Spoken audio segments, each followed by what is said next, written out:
إن الحمد لله نحمده ونستعينه ونستغفره ونعوذ بالله من شرور أنفسنا ومن سيئات أعمالنا من يهده الله فلا مضل له ومن يضلل فلا هادي له وأشهد أن لا إله إلا الله وحده لا شريك له وأشهد أن محمدا عبده ورسوله صلى الله عليه وعلى آله وسلم يا أيها الذين آمنوا اتقوا الله حق تقاته ولا تموتن إلا وأنتم مسلمون يا أيها الناس اتقوا ربكم الذي خلقكم من نفس واحدة وخلق منها زوجها وبث منهما رجالا كثيرا ونساء واتقوا الله الذي تساءلون به والأرحام إن الله كان عليكم رقيبا يا أيها الذين آمنوا اتقوا الله وقولوا قولا سديدا يصلح لكم أعمالكم ويغفر لكم ذنوبكم ومن يطع الله ورسوله فقد فاز فوزا عظيما ما بعد فإن أصدق الحديث كتاب الله وخير الهدي هدي محمد صلى الله عليه وعلى آله وسلم وشر الأمور محدثاتها فإن كل محدثة بدعة وكل بدعة ضلالة وكل ضلالة في النار معاشر المسلمين عباد الله. Sesungguhnya Allah Azza wa Jalla telah menjadikan zaman dan juga waktu bertingkat dan berbeda-beda dari segi keutamaan di sisi Allah. Dan itu salah satu hikmah Allah dan salah satu pilihan Allah Azza wa Jalla. Allah jadikan sebaik-baik hari dalam setahun adalah Yaum An-Nahr, yaitu hari ke-10 Dzulhijjah. Dan Allah jadikan hari terbaik dalam sepekan adalah Yaumul Jum'ah. Dan Allah jadikan bulan yang terbaik dalam setahun adalah bulan Ramadan. Dan di antara bulan-bulan yang Allah Azza wa Jal unggulkan dan berikan baginya keistimewaan adalah 4 bulan haram. Arba'atu ashhurin hurum. Ini 4 bulan yang Allah Azza wa Jal haramkan. Artinya Allah berikan baginya kemuliaan, kehormatan yang Allah Azza wa Jal jadikan amalan di dalamnya dari amalan-amalan yang baik digandakan pahala dan juga ganjaran. Sebagaimana kejahatan, kezaliman yang Allah Azza wa Jalla haramkan di seluruh waktu, di semua zaman, akan tetapi lebih Allah tekankan di 4 bulan yang Allah Azza wa Jalla haramkan, yaitu bulan Dzulqa'dah, Dzulhijjah, Muharram dan juga Rajab. Rasul alaihi salatu wassalam mengatakan, Inna zaman qad istadar kayhatihi yawma khalaqas samawati wal ard minha arba'atun as-sana 12 syahran minha arba'atun hurum 3 mutawaliyat Dzulqa'dah Dzulhijjah Muharram wa Rajab Mudhar baina al-Jumadah wa Sya'ban. Di sini Rasul alaihi salatu wassalam telah menjelaskan bahwasanya yang namanya zaman berputar sesuai dengan ciptaan Allah. Dan Allah Azza wa Jalla jadikan dalam 1 tahun 12 bulan. Dari yang 4 bulan yang Allah haramkan, 3 secara berurut dan 1 Rajab yang terletak di antara Jumada dan juga Sya'ban. Di antara bulan 4 ini adalah bulan Muharram yang dimana kita di dalamnya, yaitu salah satu bulan yang Allah Azza wa Jalla jadikan bulan-bulan yang diharamkan. Salah satu bulan yang Allah Azza wa Jalla istimewakan, sehingga Allah jadikan bulan tersebut suatu keistimewaan yang Allah tidak jadikan bagi bulan-bulan yang lain, yaitu Allah sandarkan yang namanya Muharram kepada dirinya, sehingga dikatakan Syahrullah al-Muharram, bulan Allah. Ini salah satu keistimewaan. Kata Rasul alaihi salatu wassalam, afdhalus siyam ba'da Ramadan Syahrullah al-Muharram. Sebaik-baik puasa selepas Ramadan adalah puasa Syahrullah al-Muharram, puasa di waktu Muharram. Ini salah satu keistimewaan. Tidaklah Allah menyandarkan sesuatu kepada dirinya kecuali yang disandarkan memiliki keistimewaan yang telah Allah Azza wa Jalla khususkan baginya keutamaan.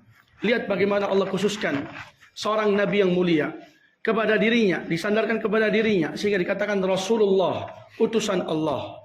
Demikian juga tatkala Al-Quran itu adalah kitab yang paling mulia, Allah sandarkan kepada dirinya. Kitabullah, kalamullah, kitabnya Allah, ucapannya Allah, karena mulianya kitab tersebut.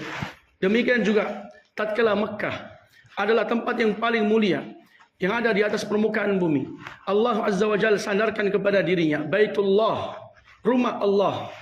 Demikian juga onta yang Allah utus kepada kaum saleh, yang menjadikan itu salah satu ayat atas kebenaran kenabian saleh, di mana Allah Azza wa Jalla sandarkan onta tersebut yang Allah jadikan salah satu tanda kebenaran kenabian Nabi Saleh kepada dirinya, naqatullah, ontanya Allah, karena mulianya onta tersebut.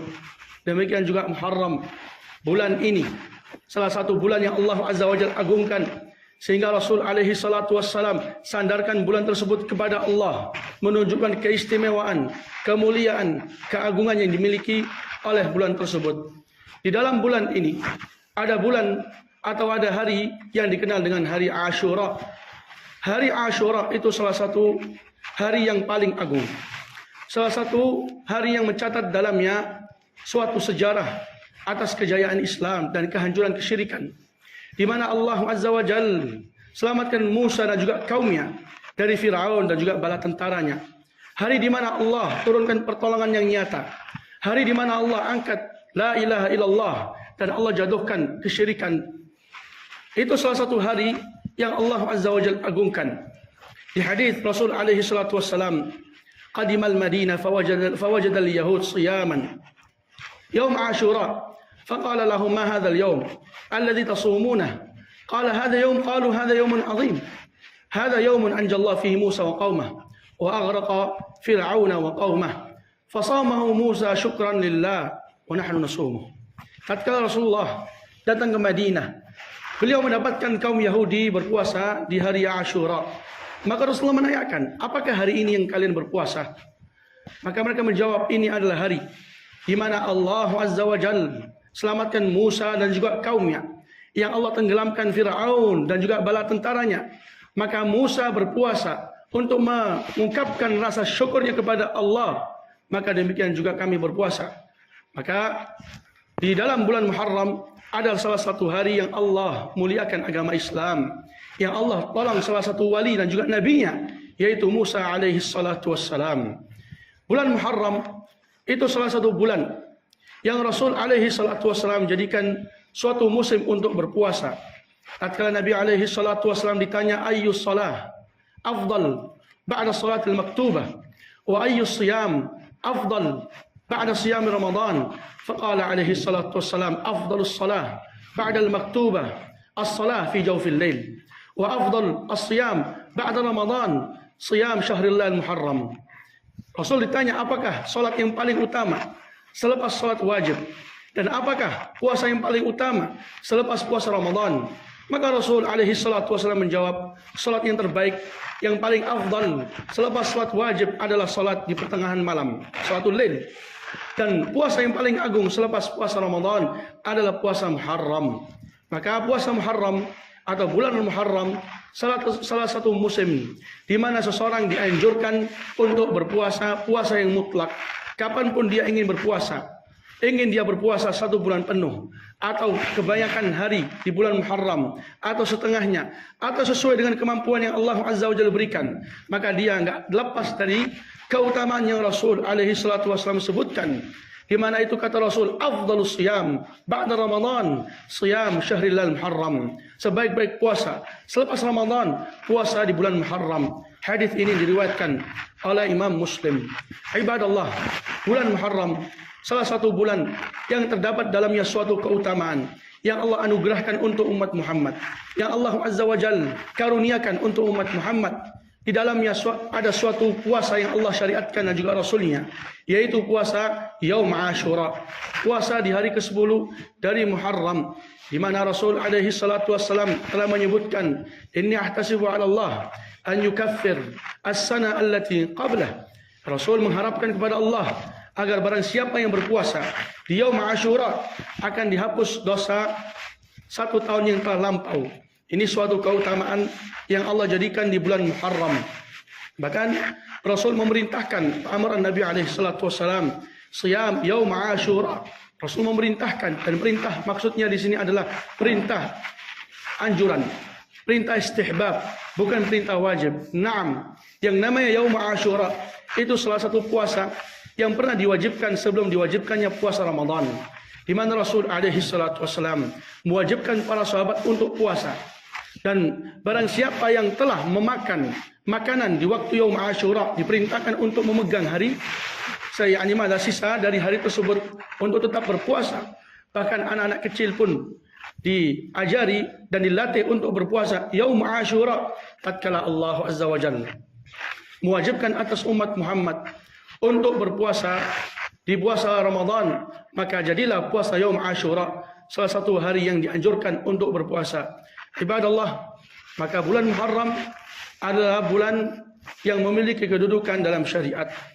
Maka salah satu bentuk ketakwaan seseorang, salah satu bentuk seseorang mengagungkan Allah adalah mengagungkan apa yang Allah agungkan.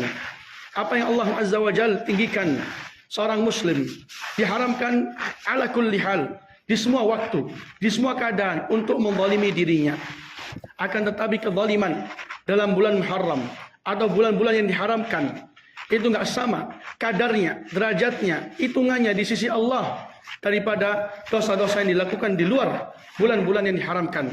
Kata Allah Azza wa Jalla, "Inna 'iddatash syuhuri 'inda Allah 12 syahran fi kitabillah yauma khalaqas samawati wal ard minha arba'atun hurum dzalika ad-dinul qayyim fala tadhlimu fihinna anfusakum." Di sini Allah menjelaskan bahwasanya 1 tahun 12 bulan, dari 12 bulan ada 4 bulan yang Allah haramkan. Kemudian Allah mengatakan fala tadhlimu fihinna anfusakum. Janganlah kalian menzalimi diri kalian di dalamnya.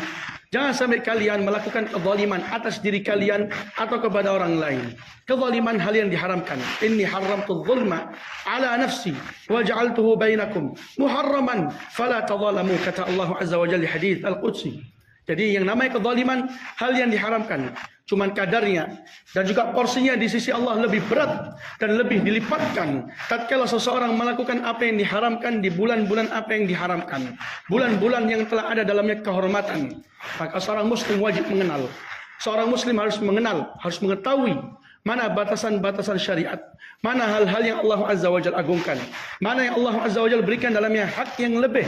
Maka kita wajib mengikuti jalan tersebut. Kita agungkan apa yang Allah Azza wa Jalla agungkan. Wa may yu'azzim sya'airallah fa innaha min taqwal qulub. Barang siapa yang mengagungkan syiar Allah, maka sesungguhnya itu bagian dari ketakwaan hati. Ibadallah, masalah puasa Yaum Ashura, maka hendaklah seseorang itu berpuasa di hari yang ke-9, kemudian di hari yang ke-10. Ini salah satu sunnah dan ini yang paling utama, di mana seseorang menggabungkan hari yang ke-9 dan hari yang ke-10. Tatkala Rasul alaihi salatu wasallam disampaikan di mana beliau puasa Yaum Ashura hari ke-10, disampaikan, ya Rasulullah, inna hadzal yaum tu'azzimuhu al-yahud wan nasara. Sesungguhnya Yaum Ashura itu suatu hari yang diagungkan oleh Yahud dan Nasara. Ini disampaikan para sahabat kepada Rasul. Maka Rasul alaihi salatu wasallam mengatakan, lain ishtul amal al-muqbil la asuman at-tasi'. Kata Rasul, sungguh kalau seandainya saya tahun depan masih hidup, maka saya akan berpuasa di hari yang ke-9. Artinya saya akan berpuasa hari yang ke-9 dan juga hari yang ke-10. Karena untuk pensyariatan hari yang ke-10 telah datang di hadis-hadis yang lain. Di sini Rasulullah menekankan bahwa beliau kalau seandainya Allah berikan umur akan berjumpa Muharram di tahun yang akan datang, beliau akan menggabungkan Yaum Ashura dengan Yaum Tasu'a, hari yang ke-9.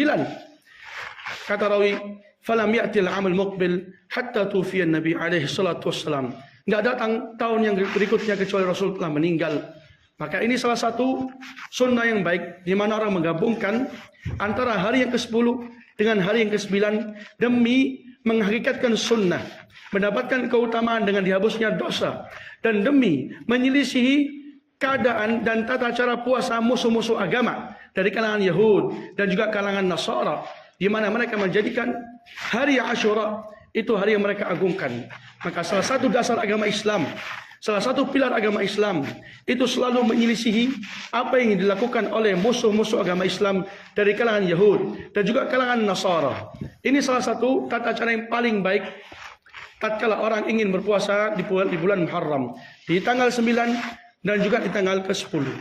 Kapan seseorang terluputkan, terlalaikan, lupa untuk berpuasa di hari ke-9, maka berkecukupan dengan hari yang ke-10. Ini adalah lebih diutamakan daripada orang menggabungkan dengan hari yang berikutnya. Maka ini adalah hal yang baik, di mana orang berpuasa di hari yang ke-10 tatkala terluputkan hari yang ke-9. Kapan seseorang terluputkan hari ke-9 berkecukupan dengan hari yang ke-10. Sebagian ulama berpendapat seseorang itu berpuasa hari ke-9, hari ke-10 dan hari ke-11. Digabungkan 3 hari sekaligus. Atau penggabungannya 9 dengan 10 atau 10 dengan 11. Pendapat ini adalah pendapat sebagian para ulama. Mereka membangun pendapat ini di atas suatu hadis di mana Rasul alaihi salatu wasallam mengatakan sumu qablahu yauman au qablahu yauma. Di sebagian riwayat al-lafaz sumu qablahu yauman wa ba'dahu yauman. Puasalah 1 hari sebelum atau 1 hari setelah. Puasalah 1 hari sebelum dan 1 hari setelah. Jadi ada 2 riwayat. Akan tetapi hadis ini itu hadis yang diriwayatkan oleh Imam Ahmad dan dia derajatnya adalah dhaif. Hadisnya lemah karena dalamnya ada perawi yang bernama Muhammad bin Abdurrahman bin Abi Lailah dan beliau salah satu perawi yang dhaif. Ditambah dalamnya ada Daud ibn Ali meriwayatkan dari kakeknya yaitu Abdullah ibn Abbas, dan kata para ulama Daud ibn Ali salah satu perawi yang dhaif. Maka tatkala hadis ini yang dhaif, maka enggak bisa dibangun di atasnya suatu hukum. Maka untuk pensyariatan orang untuk disunnahkan menggabungkan 9, 10, 11 memerlukan dalil. Atau 10 dengan 11, maka itu juga kosong dari dalil yang benar. Maka hendaklah orang itu menggabungkan antara 9 dengan 10 atau berkecukupan dengan 10. Lebih beratnya pendapat sebagian yang mengatakan hendaklah engkau berpuasa 9, 10, 11. Kemungkinan bulan itu gak tepat. Mungkin bulan atau tanggal pertama itu belum masuk bulan tersebut. Atau tanggal 1 itu tanggal yang kedua. Karena adanya keraguan, sebagian ulama menganjurkan untuk menggabungkan 3 hari. Ini yang dinamakan dengan ihtiyat, kehati-hatian. Dan kehati-hatian itu bukan bagian dari syariat selama telah datang dalamnya contoh dari Nabi alaihi salatu wassalam. Kapan orang itu ragu, apakah ini Ramadan ataukah bukan, dilarang untuk berpuasa. Kapan orang itu ragu, apakah ini sudah masuk Yaum Arafah ataukah belum, dilarang orang itu untuk menggabungkan sebagai bentuk ihtiyat. Maka demikian juga tatkala orang itu ragu ini muharram ataukah bukan, bukanlah solusinya dengan seseorang menambah syariat, menambah tata cara dengan slogan ihtiyat atau kehati-hatian. Akan tetapi bertanya kepada siapa yang memang dia itu percaya dan yakin. Kapan pertama Muharram dan kapan 10 Muharram. Dengannya dia ambil fatwa tersebut dan dia bangun suatu ibadah di atas fatwa tersebut. Adapun menambah sehingga mengatakan 9, 10, 11 sebagai bentuk ihtiyat kehati-hatian, maka ini bukanlah hal yang disyariatkan. Kecuali kalau seseorang menginginkan dalam menggabungkan 9, 10, 11 untuk niat puasa Ayyamul Bid. Puasa Ayyamul Bid yaitu puasa 3 hari dalam 1 bulan, maka kata para ulama inilah bas, ini hal yang dibolehkan. Walhamdulillahirabbil alamin.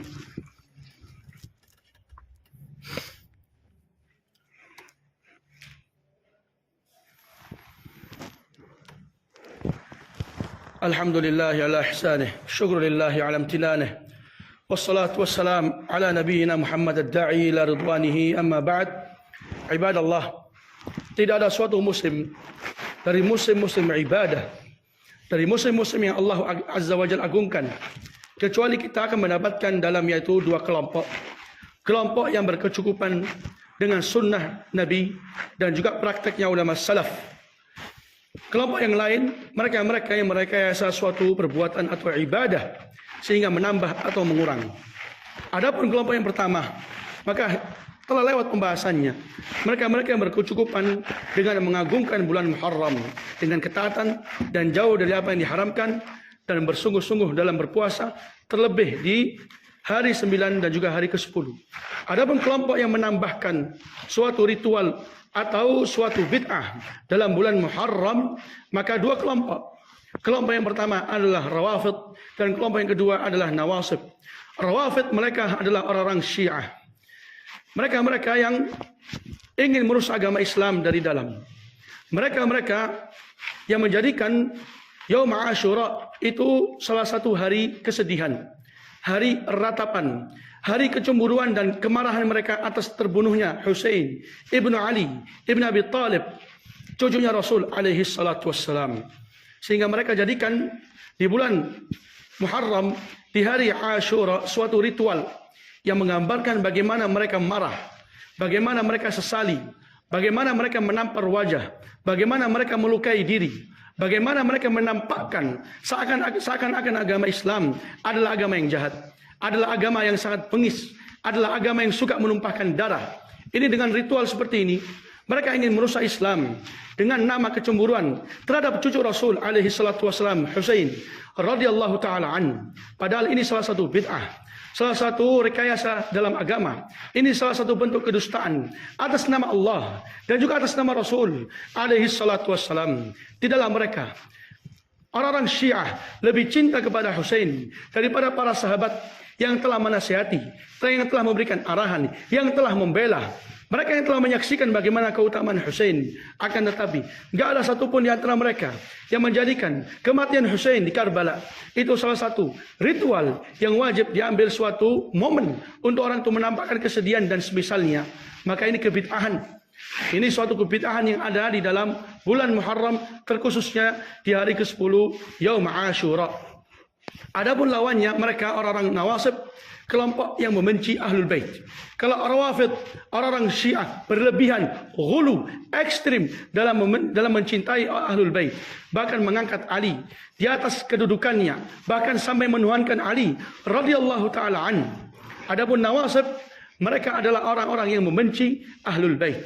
Mereka orang-orang yang membenci Ali ibn Abi Thalib bersama para sahabat yang memihak dan mencintai Ali ibn Abi Thalib. Maka mereka jadikan Yaum Ashura adalah hari lebaran, hari kesenangan, hari liburan.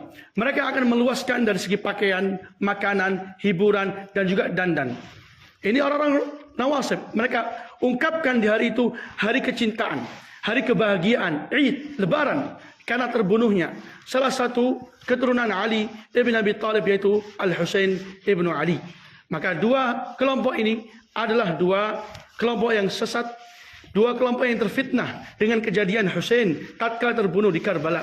Dan Rasul alaihi salatu wasalam telah memberikan isyarat atas fitnah ini di suatu hadis. Rasul mengatakan, sayakun fi Thaqif kadzabun wa mubir. Sayakun fi Thaqif kadzabun wa mubir. Ini hadis yang diriwayatkan oleh Imam Muslim. Kata Rasul, akan ada di Thaqif, salah satu kota yang ada di Irak.